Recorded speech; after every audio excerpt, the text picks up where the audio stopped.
Welcome to this course in Gregg Shorthand for Personal Note-Taking.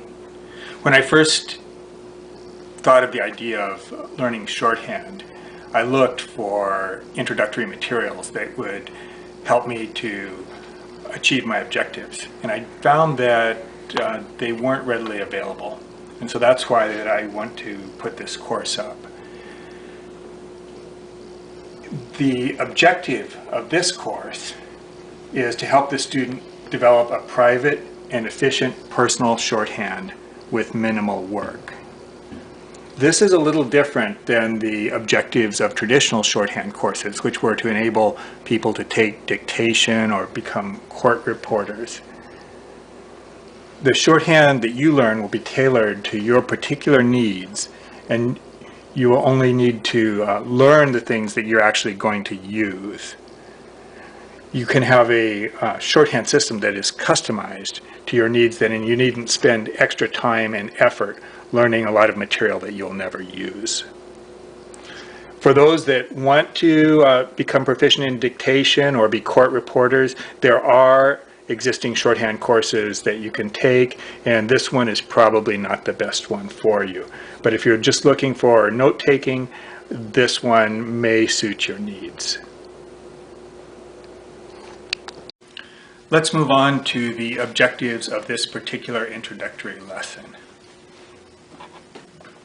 I have three main objectives here. The first is to give you an overview of the types of shorthands that are currently available, so you can make a good choice as to which is the best to achieve your objectives.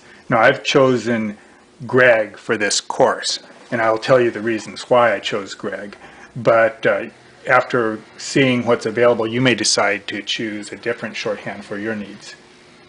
After that, I'm going to give you a materials list for materials that you need to collect prior to going on to the other lessons in this course, and then we will proceed on to the first assignment. Let's begin our overview of shorthands. Shorthand has existed for a long, long time. The ancient Romans had a type of shorthand called the Tironian notes. The ancient Chinese used a shorthand called Cao Shu, or grass script, which was a cursive type of writing that was much faster than the ordinary writing.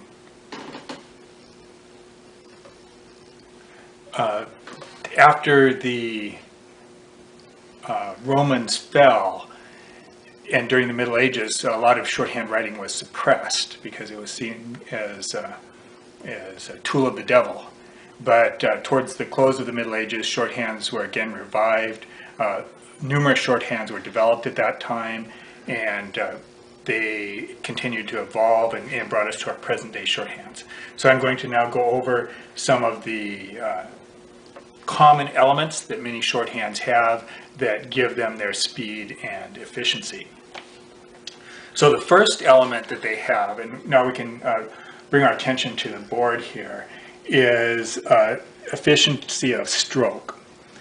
Some of the letters are made much more efficiently than they are in common writing. For instance, if we take the letter M here in materials, the Gregg shorthand symbol for the M is just a line. And you can see that the M in regular cursive writing took several strokes to make, and the M is just one. If we direct our attention down to this word assignment, we see we have an N and an M together, and so that involves several up and down motions. Here in Gregg, the N is a shorter line and the M is a longer line. Here they've just blended into one long line. So you can see how that's much quicker to write than the N and the M. So that is the first element in many shorthands that gives you a speed advantage. And we'll see that some of the shorthands that I'm going to be covering don't have this element. Some of them use regular English letters, so they just rely on the other elements to get their efficiencies. Now the second one that I'm going to note is Gregg shorthand in particular, and most shorthands are phonetic. So if a letter isn't pronounced, you don't write it. We can take a look at the word assignment here. we have the Gregg letter A, S, I, N, M, E, N, T. So the second S here was not written. There was no G written because we don't hear the sound of the G. So we just dropped off particular letters. So using phonetics helps us a lot. Also, you'll always know how to spell something if you know how to say it, because you just spell it the way you say it. So you never get lost in the spelling when you use these phonetic shorthands.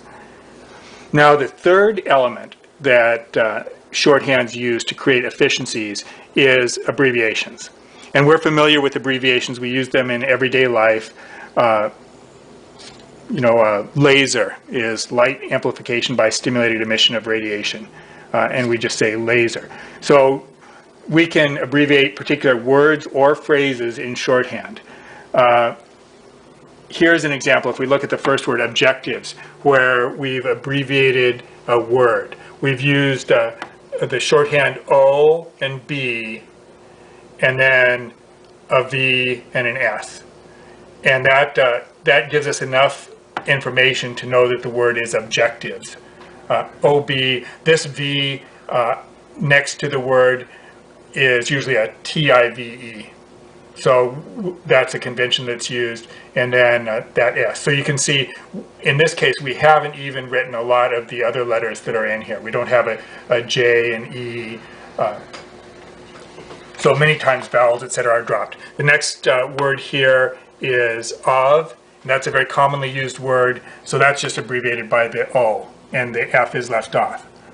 This, we have a shorthand TH and a shorthand S, but the vowel has been dropped off. So in many cases, you use an abbreviation of one form or another. Now, abbreviations take a lot of memory. Learning the alphabet is easy, and learning a phonetic alphabet is easy, and then you can write things. But if you want to go up to the next level of speed, you have to learn abbreviations. And that's going to take a lot of memorization if you want to memorize a lot of them.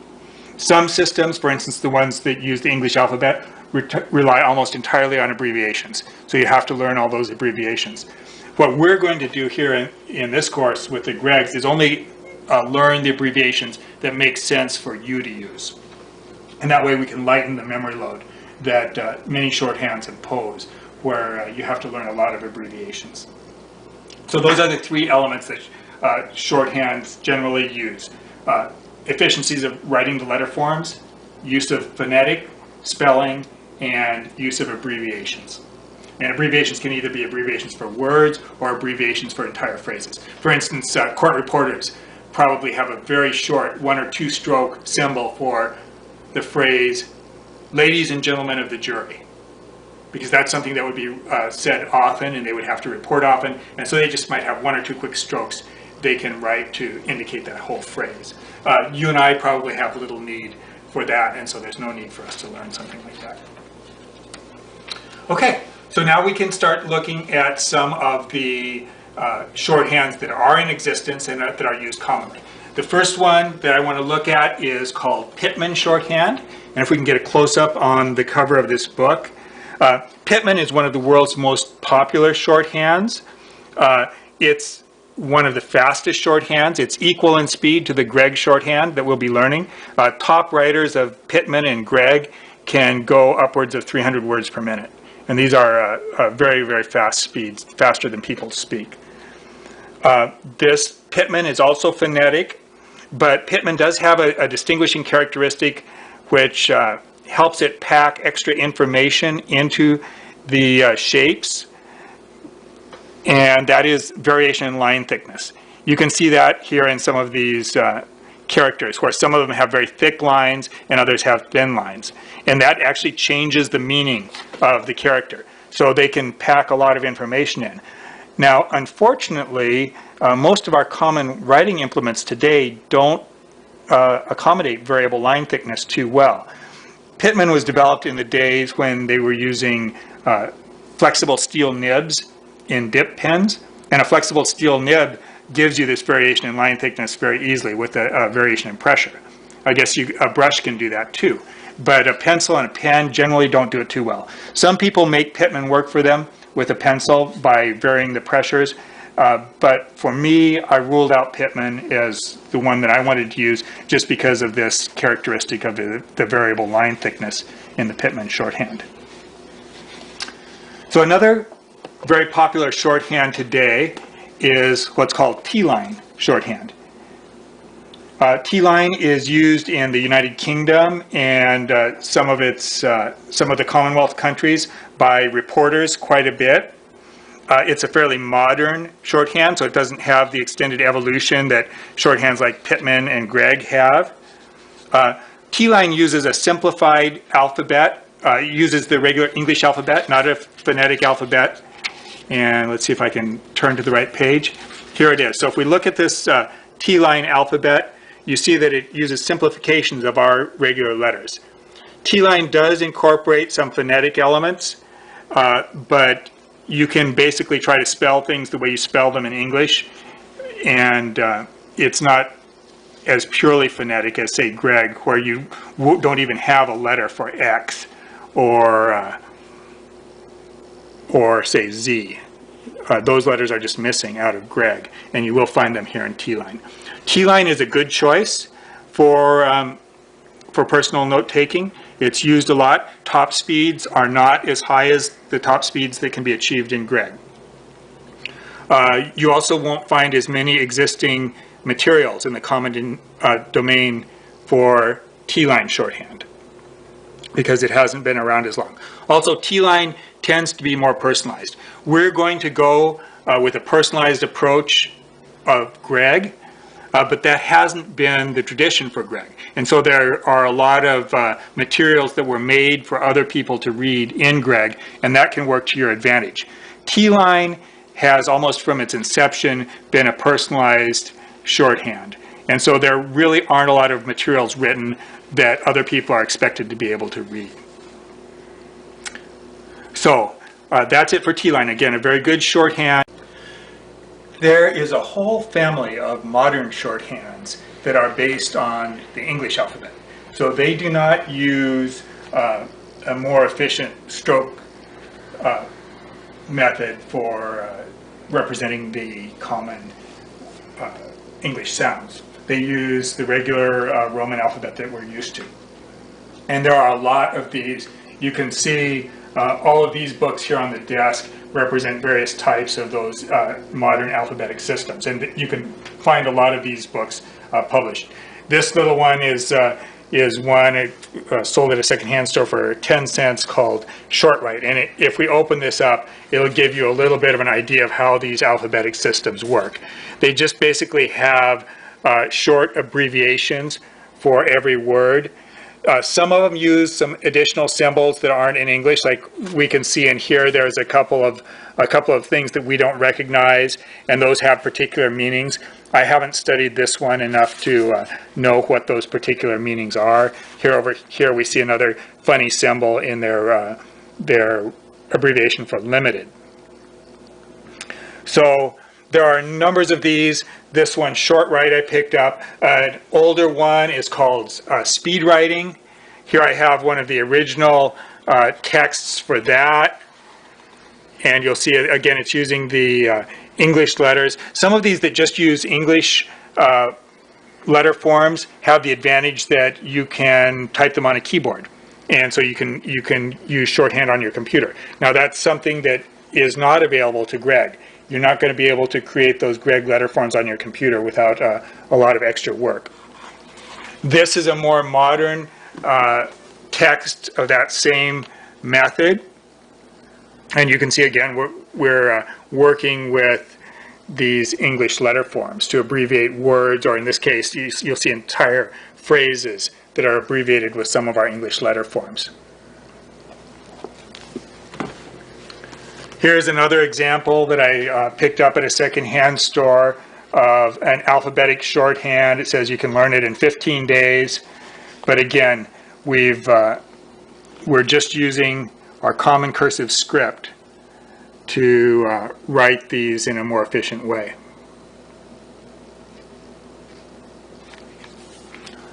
So I'm going to close that one up. Here's another one called Easy Script. I have a text on this one, Let's see if we can find something that's fairly readable. And we also have some other materials that are available. It looks like it's got a CD and other written materials here too. So you can find these types of things if you decide you'd like to go with a system that just uses the English letter forms. There are materials available. Here's one more example book of those. This one's called Personal Shorthand. And again, it's using all of our traditional letter forms.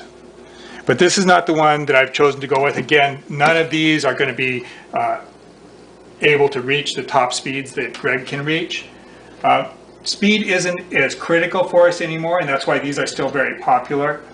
But the other thing these are going to do is impose some extra memory load. For Gregg, you get a lot of efficiencies just from the phonetic nature and the efficiencies of the letter forms. And then if you want to start learning abbreviations, you can learn abbreviations for words that you use very frequently, and that will be a big help for you.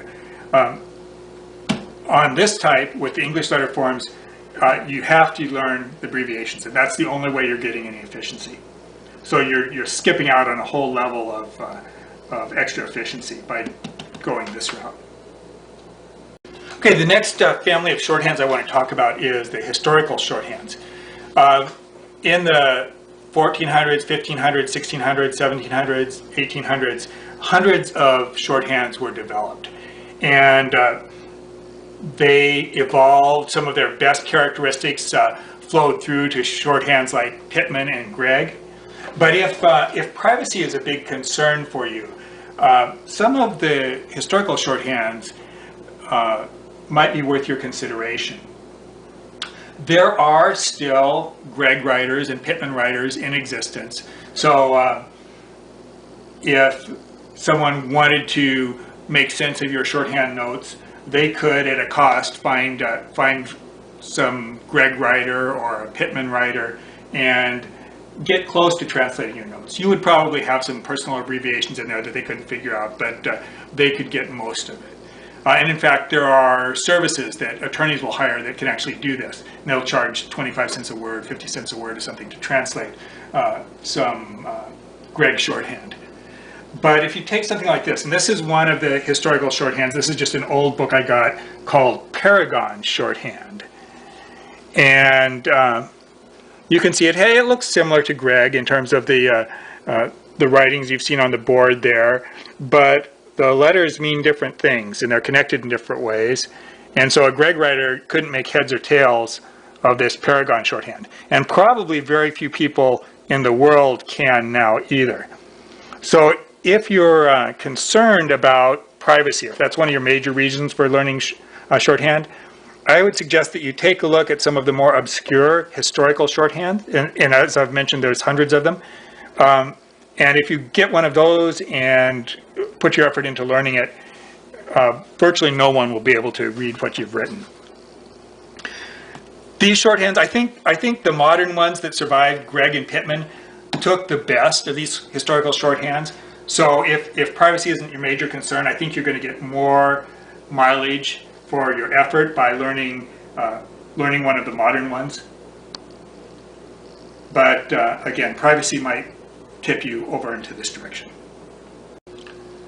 The final shorthand, contemporary shorthand that I'm going to speak about is the one that I've chosen for this course, and that is Gregg shorthand. Gregg is the most popular shorthand, or has been the most popular shorthand in America for the last century. If you look over that century, it's one of the fastest shorthands in existence.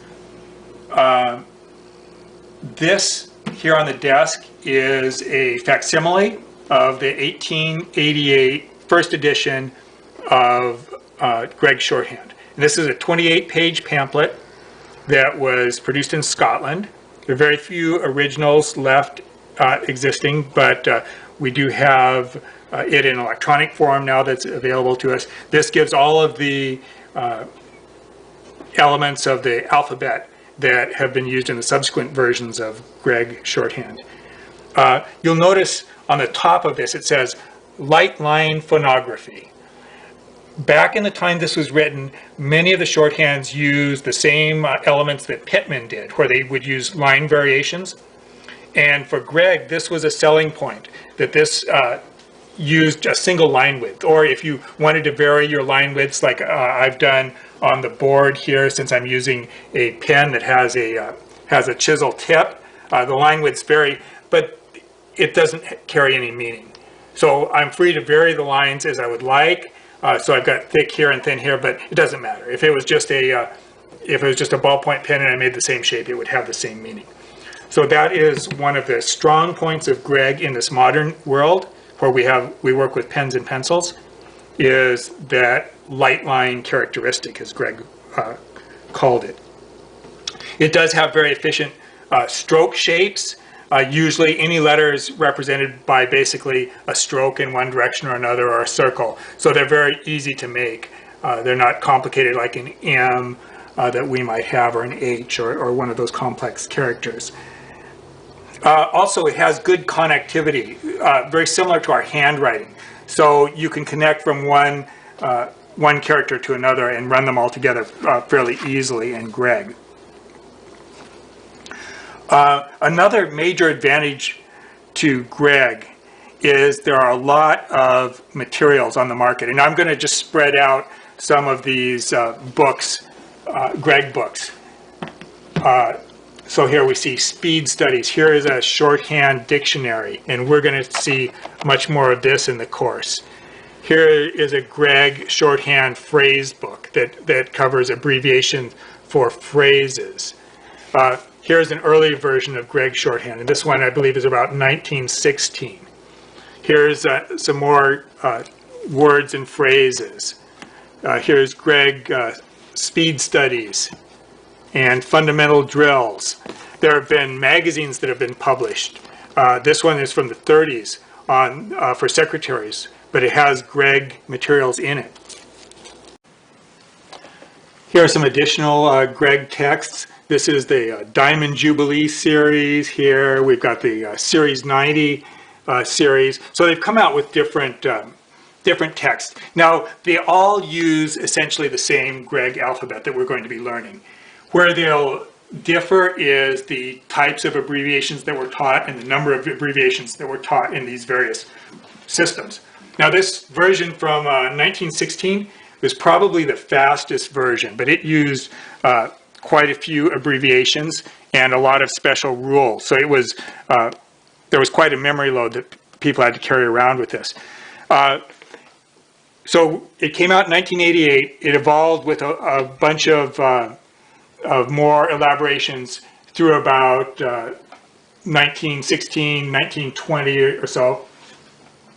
Again, this little pamphlet was 30 pages. This is much longer. This text, I see about 150 pages in here. At one point, around 1930, Gregg decided that he was going to simplify it and consolidate it, and he came out with what's called the Anniversary Edition. And this is he redid many of the abbreviations that they had standardized on, and redid the text, redid a lot of the supplemental material.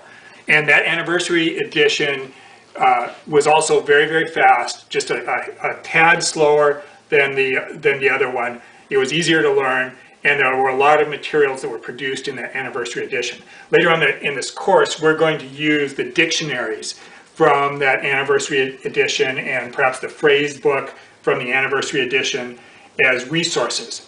So when we come up across something in our personal note-taking that we use a lot, a word, for instance, that might be kind of long to write out, and we want an abbreviation, we have a couple of options. One is we can make one up ourselves, or we can go to one of these dictionaries and pull an abbreviation that's already been made for us. And these abbreviations are all self-consistent. In other words, you're not going to find overlapping abbreviations for the same word. So it takes a little work off of us to have this already developed compendium that we can draw on. And we'll draw on it later in the course. Okay, Gregg is, I mentioned privacy. Gregg is still pretty effective for privacy, given that schools stopped teaching Gregg long ago. Most people stopped writing Gregg. Well, with the advent of audio recording, it's not necessary to transcribe speech anymore. So most people don't learn a shorthand, and very few people can read it unless you find a specialist. So it does have a privacy advantage for us. Okay. If you do later want to move on to one of these Gregg systems and work your way, for instance, through a Gregg text, the stuff that we're going to learn in this course gives you the fundamental background. You're not going to learn anything that you have to unlearn, except for perhaps an abbreviation if they've chosen a different abbreviation. But all of the alphabet is going to carry forward to any other Gregg series that you care to study. Now, the text that I'm going to use in this course is the very first pamphlet that ever came out, the 30-page pamphlet that Dr. Gregg published back in Scotland in 1888. And this is in the public domain. We have no copyright issues with using this, and it gives us all the information that we're going to need to get the fundamentals of Gregg shorthand.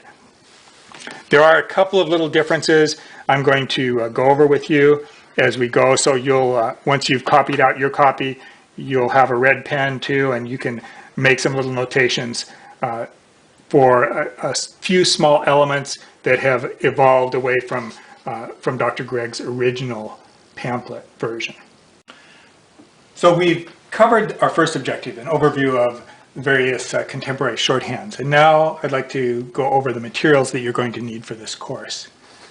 So the first thing is a copy of Dr. Gregg's 1888 pamphlet. And I'm going to make that available to you at the resources link for this course. You should be able to find that link posted wherever you found this course posted. So that's one thing. You should go ahead and print that out. And I think there's one page in here you may want to print out a couple extra copies of, and that's the page that shows the alphabet, because that's going to be a real handy little reference for you. Let me see where it is. Here it is. Looks like page 7, light line phonographic alphabet. You go ahead and print out a couple extra copies of that, because you'll want to post that in places where you work, or you'll want to put a copy in your notebook so you can find it without flipping to it while you're learning the phonetic alphabet.